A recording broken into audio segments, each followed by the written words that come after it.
I figured out how to change and fix another long-standing scene of a novel that wasn't working, and now I think I'm nearly done with the revisions of my intro. Hey there, it's Sam with a Friday video for you. Thanks for watching. I did a Friday video. It will be Friday when I post this. I usually go live, but I am pre-recording this one this time because I'm going to be out of town this Friday, actually out of the country. I'm going on a work trip to Mexico. Last year I was able to go to Indonesia on a work trip, which is pretty cool.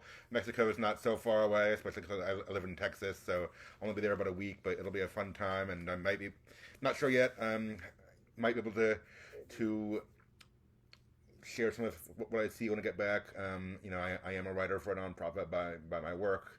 Um, so even though that's not the fiction I talk about on here, I am, it is vaguely related to writing. But anyway, we'll see about that. So right now, when I'm recording this, it's Wednesday, but you'll see this on Friday, and I'll be in Mexico. So anyway, I said I figured out how to fix another scene of a novel. I said another because if you've been following my posts and videos and such, I said something like this, I don't know, a month ago or in a recent video, um, one or two other times. I've been able to fix something long-standing that wasn't working. Just recap for everyone. I spent a good chunk of last year querying my novel to agents and publishers. Wasn't getting too many hits, so I kind of took it back. Realized, well, I asked some people for advice, and people said, other authors and such said, if you're not getting too many hits or too many requests for the full novel, then you might need to revise your pitch and or revise your intro.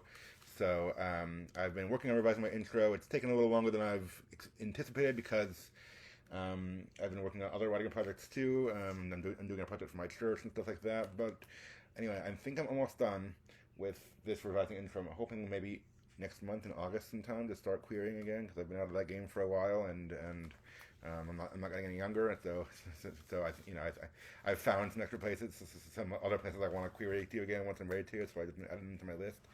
Anyway, here's what I did with this scene. Let me tell you what it was like at first, and let me tell you how I changed it, and then why I think that's better. So, okay, in my story, it's a superhero story. There's an ensemble cast. Um, there is a character called the White Knight. He is a superhero who was around previously, like in flashbacks, but he's not around in the present anymore for reasons that will be revealed throughout the story. And he's like when you hear the name the White Knight, hopefully that evokes something like maybe Golden Age Superman or something like that. Like he's the original superhero in this universe, like the first one, and kind of the legendary hero, and the kind of the moral paragon who everyone else stands up to. He's the one who's like truth, justice, and all that other stuff.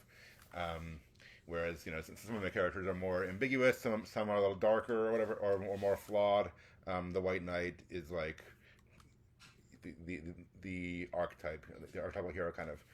And I was like, well, and so I basically wanted to show in my introduction in chapter 4, so early on in the story, I wanted to show the reader basically this character existed and he's important. Spoilers, he comes back toward the end. If you couldn't guess why that was important. So I had to establish to the reader there was this character called the White Knight, and he was a legendary superhero, some time ago, and now he's gone. Why? Um, and so chapter 4 was just like it's a flashback to 20 years ago. From from whenever the novel takes place. My novel is not set in a specific year, so it just says 20 years ago, and it was just like three or four scenes of like kind of third person perspectives of the White Knight doing generic superhero stuff. Like, I mean, he saved a guy from a fire in one scene, and he stopped a robbery in the next scene, and then like the next couple scenes there was like a there was a reporter and such from the local news who wanted to get an interview with him, and just kind of showing how he's becoming famous, and people in the town are looking up to him and stuff like that. So I wrote that. It was all from a detached third person perspective, because I didn't want to yet reveal who this character is. I mean, he's still kind of meant to be mysterious. I don't reveal his identity until near the end of the book, also. and so it was not from his perspective or anything. It was just kind of detached and third person, and I was just like, so and I was like, this is kind of an interruption in the middle of the story because like I have my five main heroes in the present who I'm getting into their minds. I'm doing interesting things with the characters. Then I take a flashback to do a third person perspective from a different character, and I'm like, it's kind of, it feels detached. It feels a little stale. I don't know. Yeah, yeah, there's some genericness, and yes, I'm writing about superheroes. I'm pulling from classic tropes that have been done and overdone.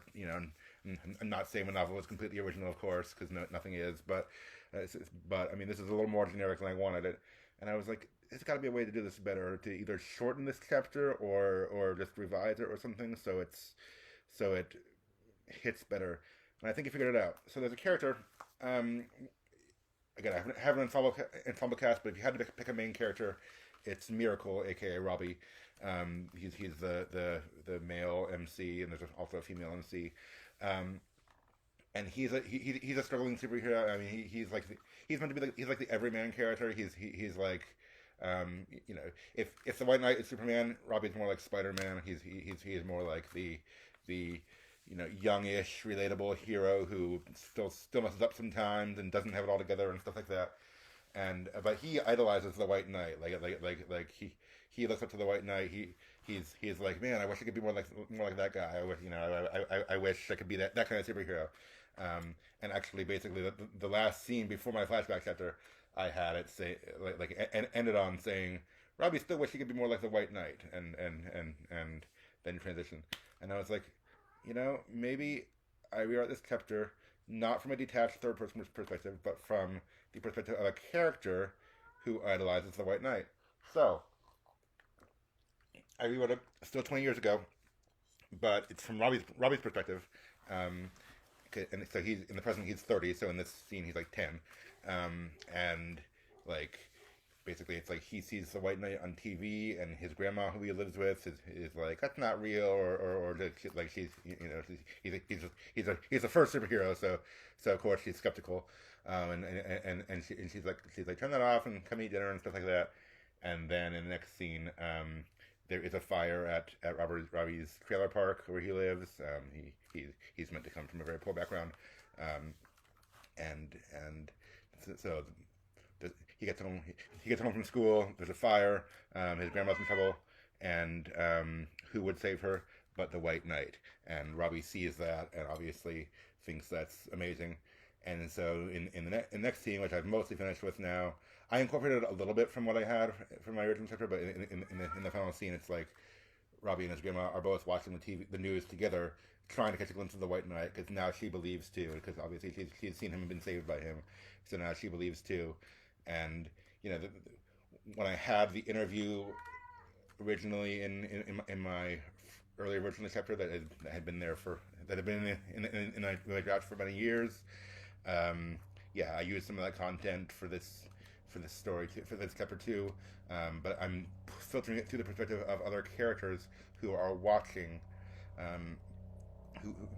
who are watching this happen. So so basically, the purpose of this chapter was to show the White Knight exists, who he is, kind of give the reader a sense of who is he, why is he important, and rather than doing that from a detached third person perspective, I filtered it through a childhood moment of one of our heroes, who idolizes the White Knight. And I think, so I'm just now finishing writing this section. In fact, there's a tiny little bit left I want to write, and smooth it over before I read it to an audience.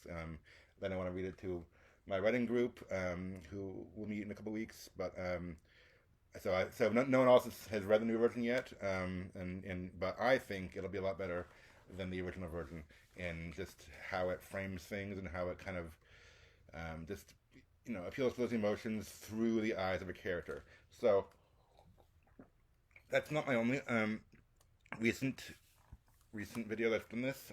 Just like when it's I've in the last scene I changed one or two videos in the past month or so. I've also talked about reframing things so it's not just like a character alone with their thoughts, but it's like two characters dialoguing. And I think I've used It's not like one principle you can use in every place because fiction is a little more complicated than that. But in general, I've used this principle 2 or 3 times now, and it's really helped me, I think, to revamp my first few chapters. So anyway, that's the takeaway. That's the moral. I guess the application for you is if anything in there is something you can use. How can you take a scene if it's maybe stale or maybe needs more of a human connection? I don't know. Um, my encouragement to you is find a way to attach a human perspective to it.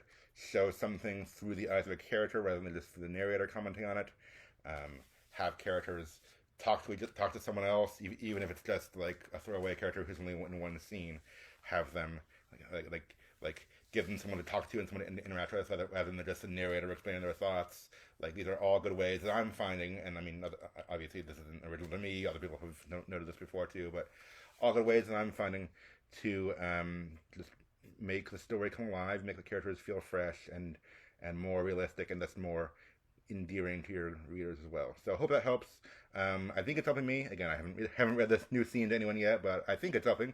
And yeah, hopefully in a month or so, after this trip and after I smooth out a few more things, just in the first few chapters, I'm hoping to get back to the querying game. So I'll update you guys when I do that. But until then, have a great weekend. Keep reading and writing and everything like that. And yeah, so thanks for watching. Have a great weekend. Bye.